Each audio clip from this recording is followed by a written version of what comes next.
नमस्कार, मैं हूं आर्या चतुर्वेदी और आप देख रहे हैं चरण न्यूज। दोपहर के 3 बज चुके हैं और शुरू हो चुका है हमारा खास शो 3 बजे के 3 बड़ी खबरें, जहां हम लेकर आते हैं दिन भर के सबसे बड़ी और सबसे तेज खबरें।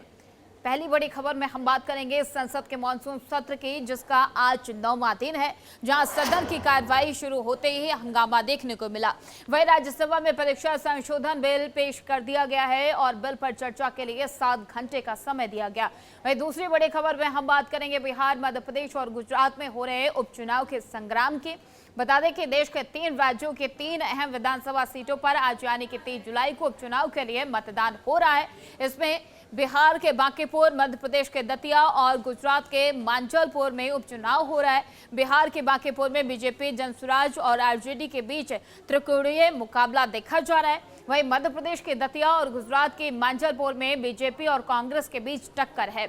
इन सीटों के चुनावी नतीजे 3 अगस्त को घोषित किए जाएंगे। और तीसरी बड़ी खबर में हम बात करेंगे पीओके में सड़कों पर हो रहे कत्लेआम की। बता दें कि पीओके में पाकिस्तानी फौज की अंधाधुंध फायरिंग में अब तक 40 से ज्यादा लोगों की मौत की खबर सामने आई। वहीं 200 से ज्यादा लोग घायल बताए जा रहे हैं, जिसके बाद बवाल मचा हुआ है। तो ये 3 बड़ी खबरें, इन 3 बड़ी खबरों पर आज बारीकी से विश्लेषण करेंगे। संसद में संग्राम, उपचुनाव का संग्राम और पीओके में कत्लेआम, ये 3 महत्वपूर्ण खबरें जिन पर आज हम बारीकी से विश्लेषण करेंगे।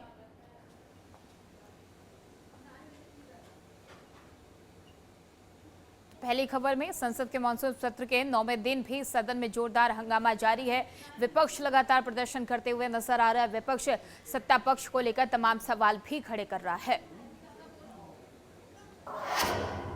बात करेंगे सबसे पहली और बड़ी खबर के। संसद के मानसून सत्र के 9वें दिन भी सदन में जोरदार हंगामा हुआ। विपक्षी नेताओं ने दिल्ली में प्रदर्शनकारी छात्रों पर लाठीचार्ज और राम मंदिर चंदा चोरी के मुद्दे पर संसद के बाहर प्रदर्शन किया है।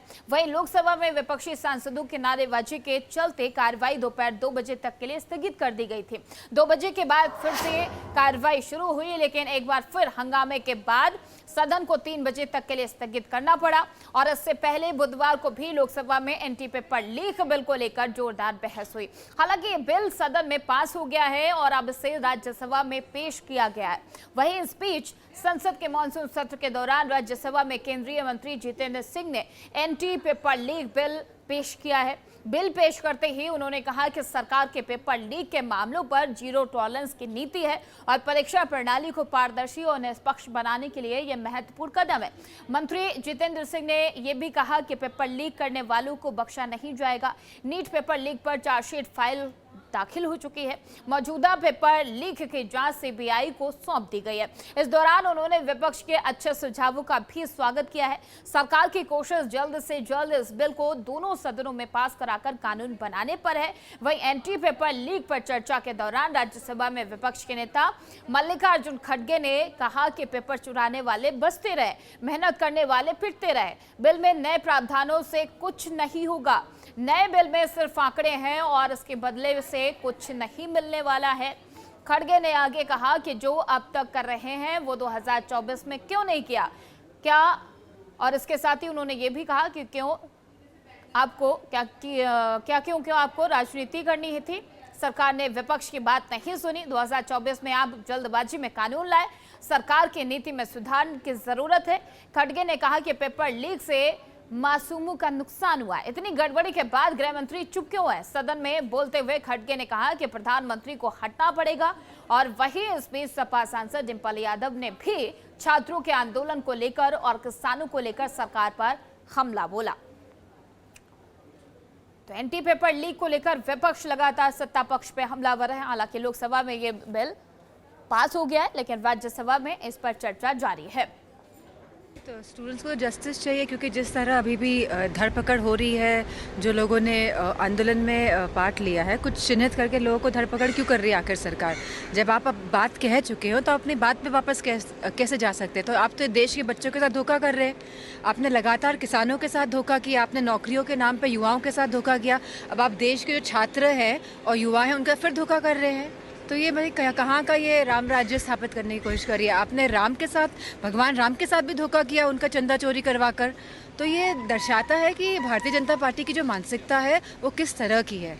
हमारे चंदा चोरी मामले में पूरे ऑपोजिशन ने भी प्रोटेस्ट किया था, सब लोग मिलकर प्रोटेस्ट किया है यहाँ पर मकर द्वार पे। जी, तो कल भी किया था। हमने कहा था कि हम सभी जनता से जुड़े हुए मुद्दों को पूरे ज़ोर शोर से संसद में उठाने का काम करेंगे। तो स्टूडेंट्स को और अधिक जानकारी के साथ हमारे संवाददाता रिया राय हमारे साथ लाइव जुड़ चुके हैं। रिया, एक तरफ सरकार एक्शन मोड में है, एंटी पेपर बिल लाया गया, लोकसभा में पेश हो गया, राज्यसभा में चर्चा जारी, लेकिन विपक्ष अभी भी हंगामा काट रहा है। विपक्ष लगातार इस पेपर को लेकर तमाम सवाल खड़े कर रहा है। मल्लिकार्जुन ने भी आज कई सवाल खड़े कर दिए।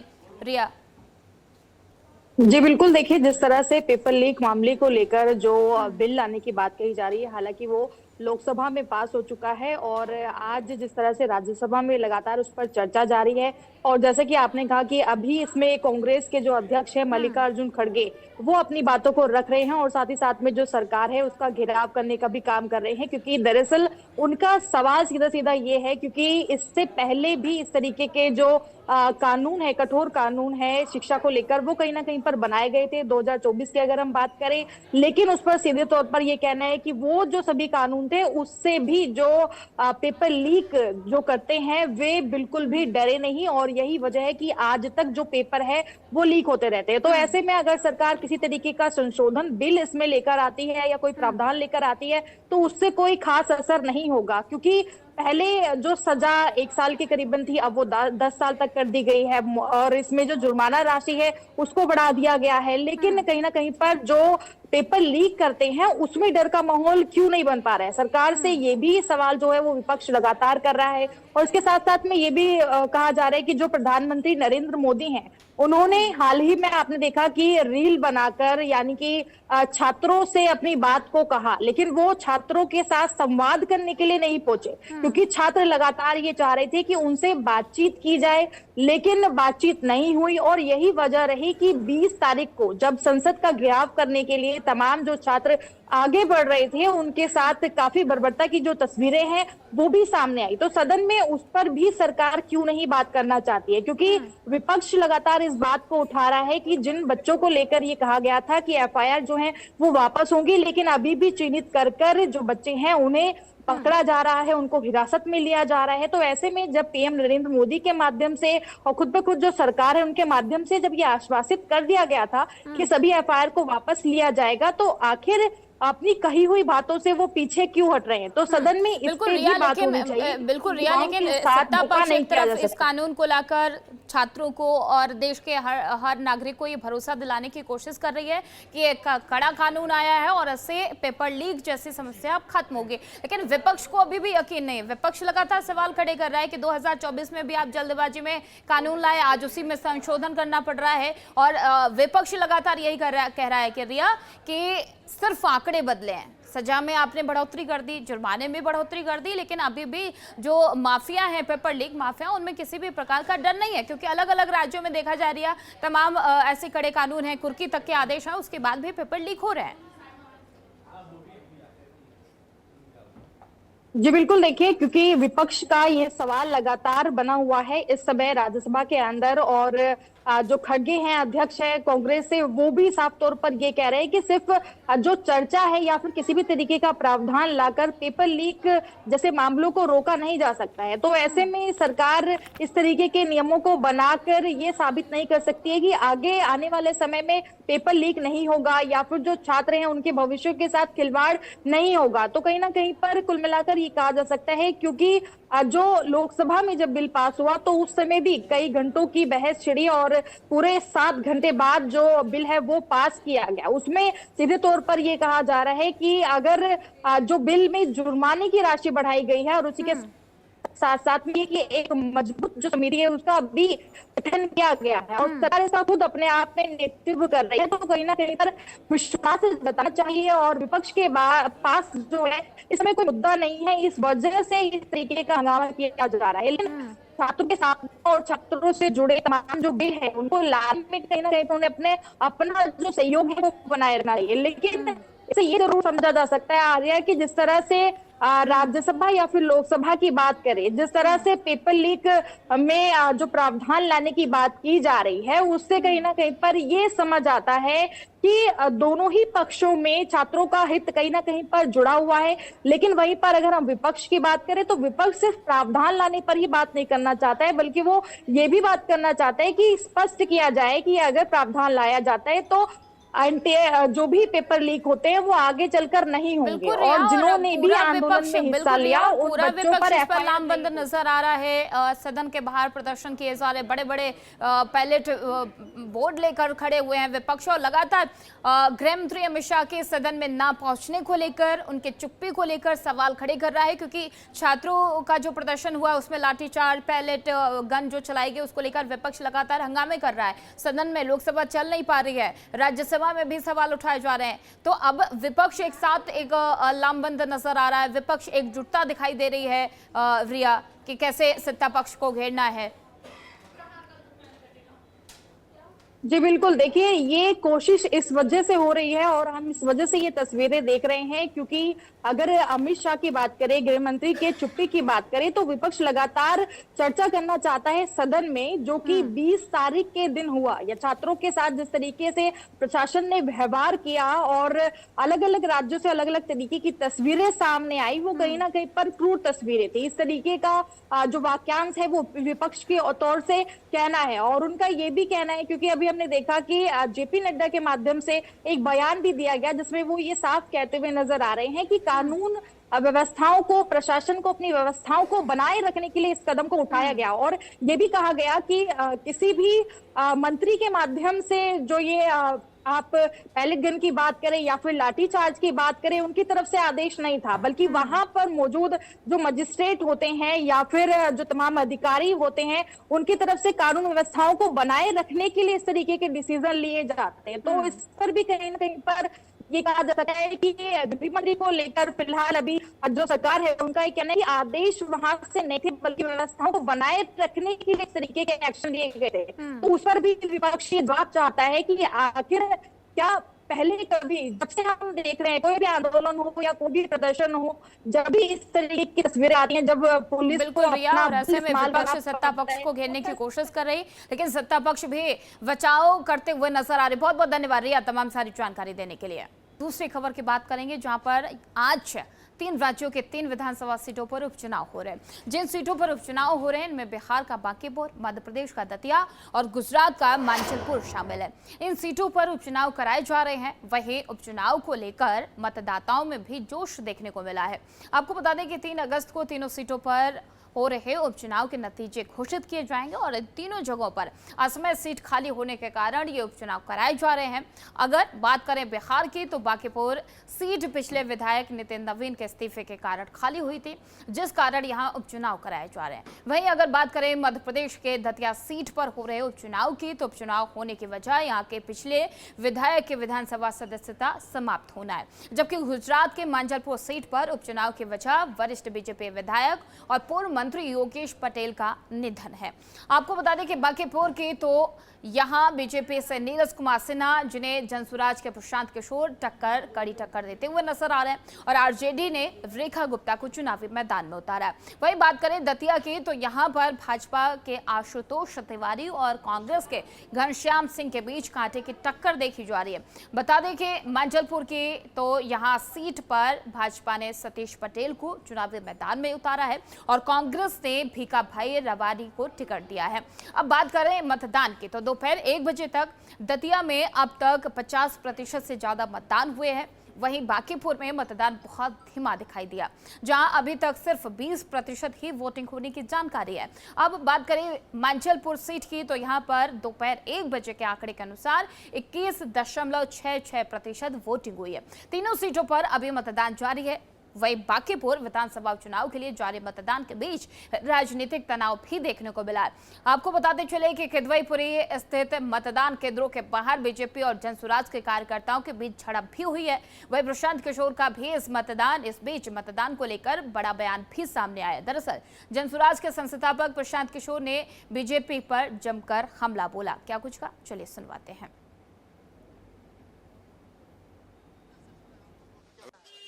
वोटिंग परसेंटेज तो इलेक्शन कमीशन ही बताएगा। रुझान कैसे मिल रहा है आप लोगों को? रुझान आप लोग ने बताइएगा भाई, हम लोग तो जाके देख रहे हैं, अगर कोई कंप्लेंट कर रहा है तो जा रहे हैं। रुझान आप लोग ने बताइएगा। जगह जगह कंप्लेंट यही मिल रहा है कि आपके पोलिंग एजेंट्स को डिस्टर्ब किया जा रहा है। बिल्कुल, अब भाई ये भाजपा हार रही है, अब उनके पास कोई दूसरा उपाय नहीं है, तो प्रशासन का, पुलिस का इस्तेमाल कर रहे हैं। तो 3 राज्यों के 3 सीटों पर उपचुनाव हो रहा है। सुबह से मतदान जारी है। लोग अपने घरों से निकलकर अपने कीमती मत का प्रयोग करते हुए नजर आ रहे हैं। तो अलग अलग जगह से तमाम वो तस्वीरें भी निकलकर सामने आ रही हैं। दतिया की बात करें तो वहां पर भी बड़ी संख्या में लोग घरों से बाहर निकल रहे हैं।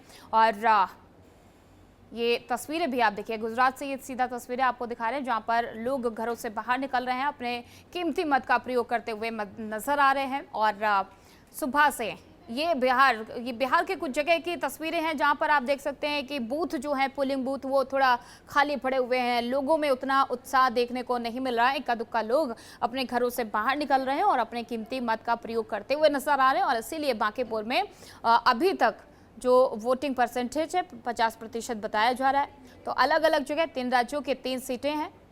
3 राज्यों की विधानसभा सीटों पर उपचुनाव हो रहे हैं, जिसमें से मध्य प्रदेश के दतिया में मतदान उपचुनाव जारी है। गुजरात के मांजलपुर में भी उपचुनाव हो रहा है।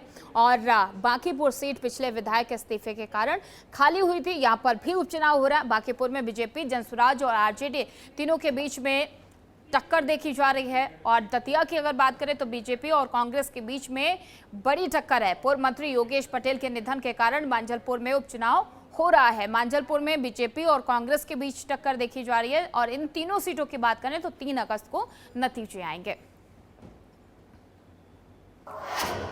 अब बात करेंगे तीसरी और सबसे अहम खबर के। पीओके यानी कि पाकिस्तान सेना ने सड़कों पर कत्लेआम मचा दिया है। सेना के बर्बर हमले में अब तक 40 से ज्यादा लोगों की मौत हो गई है, वहीं 200 से ज्यादा लोग घायल बताए जा रहे हैं। दूसरी ओर पाकिस्तान के डिफेंस मिनिस्टर ने फौज के एक्शन को जायज बताया।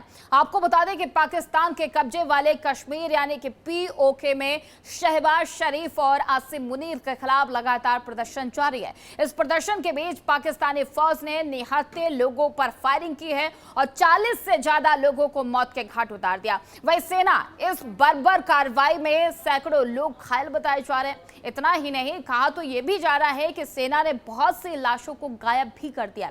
इसके साथ ही पूरे पीओके में इंटरनेट सेवाएं बंद कर दी गई हैं, जिससे लोग अपना दर्द दुनिया को बता भी नहीं पा रहे। स्थानीय संगठनों और मानवाधिकार समूह का आरोप है कि शांतिपूर्ण प्रदर्शन कर रहे लोगों पर सुरक्षा बलों ने बल प्रयोग किया है, जिसमें बड़ी संख्या में लोगों के हताहत होने के, घायल होने की भी खबरें सामने आई हैं। आपको बता दें कि कई सप्ताह से जारी इस आंदोलन में लोग आर्थिक अधिकारों, नागरिक सुविधाओं, चुनावी सुधार और स्थानीय प्रशासन में अधिक भागीदारी जैसी मांगों को लेकर सड़कों पर उतरे थे, प्रदर्शन कर रहे थे। प्रदर्शनकारियों का कहना है कि वो शांतिपूर्ण तरीके से अपनी आवाज उठा रहे थे, लेकिन सुरक्षा बलों ने उन्हें रोकने के लिए आंसू गैस और गोलीबारी भी की है, इसका सहारा लिया है। इसके बाद पूरे इलाके में हालात और ज्यादा तनावपूर्ण हो गए। कमेटी की अगुवाई में 5 जून से जारी इस आंदोलन में आज लोग स्थानीय नागरिकों के आर्थिक और नागरिक अधिकारों की मांग कर रहे थे। जब हजारों प्रदर्शनकारी सफेद झंडे लेकर रावलकोट से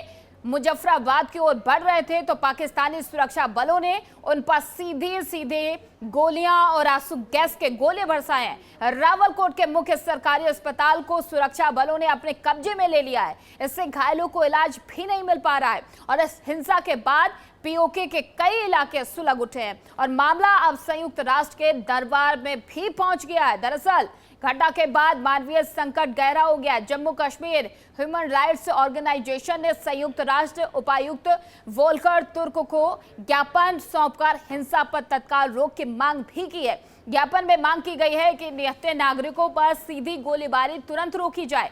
रावलकोट में संयुक्त राष्ट्र मानवाधिकार विशेषज्ञ और मानवीय सहायता टीमें भी पहुंचाई जाए। इधर मुजफ्फराबाद स्थित human rights council of Azad Jammu and Kashmir ने संयुक्त राष्ट्र महासचिव, रेड क्रॉस, एमएनजेसी इंटरनेशनल और ह्यूमन राइट्स वॉच से ये अपील की है। दरअसल आपको बता दें कि पीओके में बीते जून महीने में विरोध प्रदर्शन का दौर शुरू हुआ था, जिसे दबाने के लिए पाकिस्तान ने बेरहमी से कार्रवाई की है और इस इलाके को बाकी दुनिया से पूरी तरीके से काट दिया गया है और बड़े पैमाने पर गिरफ्तारियां भी की जा रही हैं। इस बीच एमनेस्टी इंटरनेशनल ने पाकिस्तानी अधिकारियों से संचार पर लगी रोक हटाने की भी मांग की है। ज्वाइंट एक्शन कमेटी के नेतृत्व में पाकिस्तान के कब्जे वाले कश्मीर में लोग पाकिस्तानी सेना को इलाके से हटाने, चुनाव सुधार समेत कई मांगों को लेकर सड़क पर उतरे थे। बीते सोमवार को इलाके में विधानसभा के चुनाव का पहला चरण हुआ, जिसका स्थानीय समूह ने बहिष्कार किया और स्थानीय कार्यकर्ताओं ने बताया कि बाग, कोटली, मीरपुर, रावलकोट और मुजफ्फराबाद के आवासीय इलाकों में सेना की छापेमारी और लाठीचार्ज के दौरान महिलाओं के साथ साथ नाबालिग बच्चों को भी निशाना बनाया गया। घटना के हफ्तों बीत जाने के बाद भी पाकिस्तान सरकार की ओर से हताहतों के आधिकारिक और एकीकृत आंकड़े अभी तक जारी नहीं किए गए, जिसे लेकर नागरिक समाज ने काफी आक्रोश भी जताया है। पाकिस्तान के रक्षा मंत्री ख्वाजा आसिफ ने पाकिस्तान के कब्जे वाले कश्मीर में चल रहे विरोध प्रदर्शन पर कड़ा रुख अपनाते हुए कहा कि सरकार प्रदर्शनकारियों से कोई बातचीत नहीं करेगी। उन्होंने प्रदर्शनकारियों को भारत की श्रेणी में रखते हुए उन्हें पाकिस्तान का दुश्मन भी बताया है। तो सरेआम सड़कों पर खून बहाया जा रहा है। पाकिस्तान की आर्मी जो है वो सरेआम आम जनता को मार रही है, गोलियां बरसाई जा रही हैं, आंसू गैस के गोले बरसाए जा रहे हैं, उनके साथ बर्बरता की जा रही है। अभी तक जो जानकारी मिल रही है 40 लोगों को सरेआम मार दिया गया है, गोलियां बरसाई गई उन पर, कई लोग घायल हैं, अस्पतालों पर कब्जा कर लिया गया है ताकि उन्हें समय पर इलाज ना मिल पाए। तो पीओक्यू से ये भयावह तस्वीर निकलकर सामने आ रही है और पाकिस्तान की जो बर्बरता है, पाकिस्तान आर्मी की जो असली चेहरा है वो निकलकर सामने आ रहा है। और ऐसे में जो आम लोग प्रदर्शन कर रहे थे, जो प्रदर्शनकारी थी, सरेआम उन पर गोलियां बरसाई जा रही हैं, सड़कों पर खून बहाया जा रहा है और पाकिस्तान की जो सेना है वो सरेआम लोगों पर बर्बरता करते हुए नजर आ रही है। इसमें महिलाएं भी शामिल हैं, नाबालिग बच्चे भी शामिल हैं, जिन पर गोलियां बरसाई जा रही हैं।